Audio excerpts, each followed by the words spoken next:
breakfast time, boys and girls. And Auntie Margaret's here cooking up a storm. This isn't breakfast, though, Scotty. Just for me, Auntie Marg, don't worry. After Melbourne Cup, breakfast should be about 2 o'clock this afternoon. I must admit I had a feeling it could have been that way. Well, we're going to make a lovely dish that you can eat around the garden or eat in your hands or walk around with. And I'm going to use Kikkoman's oyster sauce. Now, tell me about oyster sauce. Well, it's made from real oysters. Is that right? And Kikkoman have only the quality, and everything takes a long time, and it's brewed. And you know, like making good wine, that's how they make their sauces. I never ever knew that. I mean, I'm pretty stupid, admittedly, but I thought that oyster sauce was just a name for an Asian sauce, but it's actually made out of oysters. Yes, it is. I was confused with baby oil because I knew that baby oil wasn't made from babies. It's great with meat, and I'm going to use chicken or pork in this particular dish, and it's also lovely with vegetables and fish. So we're heating up some oil over there until it bubbles around that chopstick. So we're trying to get that really nice and hot. It's not quite hot enough. But let's look at what we're doing here. Now, I'm going to use 1 ton or spring roll skins. And you buy these mostly frozen, and you open it up and you take one of these skins away. Right? And then they have to be kept covered with a damp cloth when they are taken away, or else they'll dry and go crispy and be difficult to use. So under that cloth, I've got 2 of those, and I'm going to cut them into squares.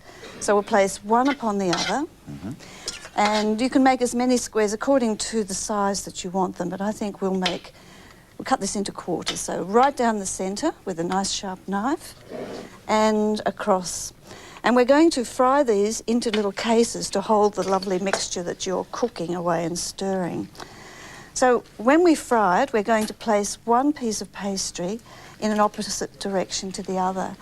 Now, how's this oil getting? Is it the right temperature? Just a wee bit of trouble getting the old hot plates happening here. Well, I need hot plate lessons. While we're just waiting a moment... Second ring going. Your ring's going now. I've got my second ring going. You've got your second ring going. Now, let's get back to this mixture here, because we're going to use dried mushrooms, and these are the dried mushrooms that you can buy. What sort of mushrooms are they? Well, they're shiitake. Shiitake, they are shiitake. And then you soak them in water, and the water that is used to soak is used in the dish as well. Look at that. And then I've chopped the mushrooms. Oh, okay. And those are the mushrooms already chopped. There's about 6 of those.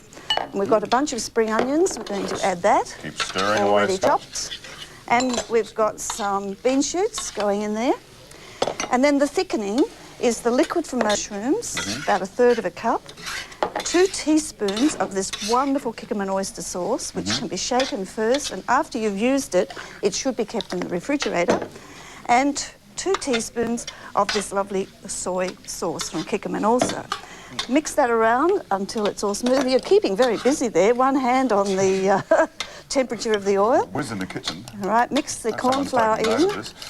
All those sauces up together, and we'll pour that in and around your wonderful mix. Now, starting to get the smell thing happening now. Okay, I'll stir that. Thank you. I'm just standing here while I stick in the fat. Because now I'm going to show you take your stick out of the fat, Take my stick out of the fat.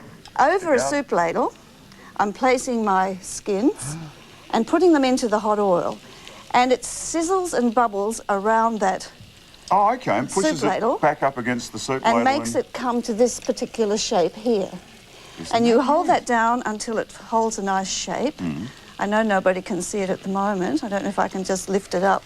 Without... Woo! The answer to that is no. So you can hold that for a moment until it goes golden brown, and then we'll lift that out, put it onto our tray, and I think we're about ready to... This is neat. I like this. You like that? I like this I could keep you busy doing lots and lots of those. This stick thing is very impressive. Auntie Marg told us about this. If you've got like a wooden chopstick or a wooden stick in the kitchen, to find out how fat... How fat? How hot your fat is, or how fat your hot is. You stick the stick into the hot oil, right? And when it bubbles around the stick, that's how you know that the oil is hot enough to do the biz with. That's right, and you don't have to use a crust of bread. Can you tip the oil out of your ladle? Yes, I can. And just leave that little case. I'll flick the case over just to make sure the top edge is cooked. That's cool. And here we have the little case that you have made. Can we make one more? Or do you think we better go ahead? I think we're going to go with the ones we've made. Well, never mind. That was good fun.